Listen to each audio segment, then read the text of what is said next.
J'ai voulu expliquer que l'éthique du care est la perspective d'une voie différente, c'est-à-dire d'une éthique contextuelle qui réhabilite aussi la place des émotions et d'une rationalité ancrée dans l'affectivité, et bien constituer non seulement une forme de différence et la possibilité d'une société pluraliste, mais que c'était aussi l'organisation d'une forme de résistance, c'est-à-dire la possibilité aussi d'une transformation de la société. Donc c'est vraiment l'idée de cette conférence, c'est vraiment de montrer comment l'éthique du care peut servir à une transformation des relations humaines.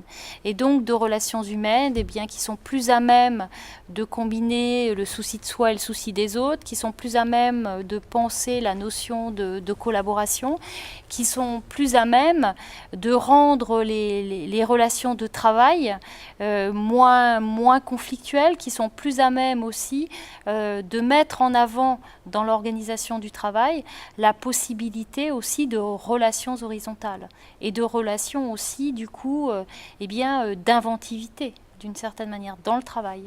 La deuxième idée, c'était de mettre en avant l'importance de la question du genre.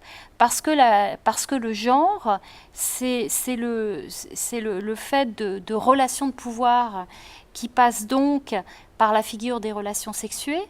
Et en ce sens-là, le genre, c'est bien une forme ça peut être une forme de verticalité oppressive. Analyser cette verticalité oppressive à travers les métiers de soins qui sont généralement des métiers accomplis par les femmes, assignés à la féminité, c'est une manière aussi de proposer aussi un déplacement de certaines relations de relations de pouvoir entre les hommes et les femmes, entre précisément les métiers de soins et les métiers qui sont plutôt considérés comme étant des métiers du côté de la production, de la productivité, qui sont plutôt considérés comme étant masculins.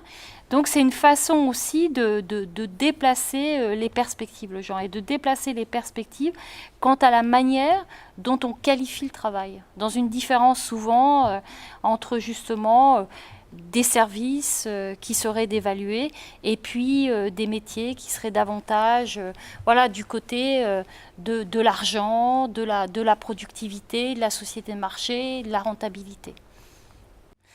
Dans la question des sphères de vie, dans la question des formes de vie et donc de la place du travail dans le registre des sphères de vie, je dirais que l'avantage du care, c'est de vraiment faire prendre conscience du fait que les questions éthiques et les questions politiques sont liées. Et ça, je crois que c'est quelque chose qui est devenu fondamental dans la société. On voit bien comment aujourd'hui, la vie politique elle-même, elle est toujours renvoyée à des questionnements éthiques. On voit bien comment, du côté des gouvernés, il y a toujours une demande de plus d'éthique des gouvernants. Et comment donc la question éthique, elle est toujours associée à la question politique. Et je crois que ce qui est intéressant dans le care, c'est bien cette perspective-là, à travers l'idée que, précisément, d'une certaine manière, ce qui vient en premier, c'est l'éthique. C'est l'éthique, c'est-à-dire le changement des manières de vivre, le changement des manières d'être, à partir finalement de décisions qui tiennent aux individus et à la manière dont les individus collaborent les uns avec les autres.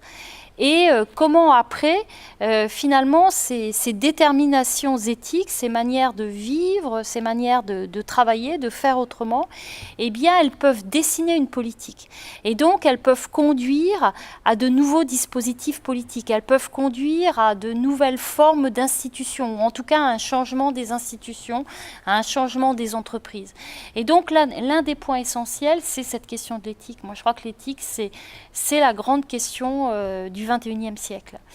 Et puis, deuxième chose, c'est bien sûr le poids, c'est bien sûr le poids du genre et la question de savoir comment on peut penser les rapports hommes-femmes de manière démocratique.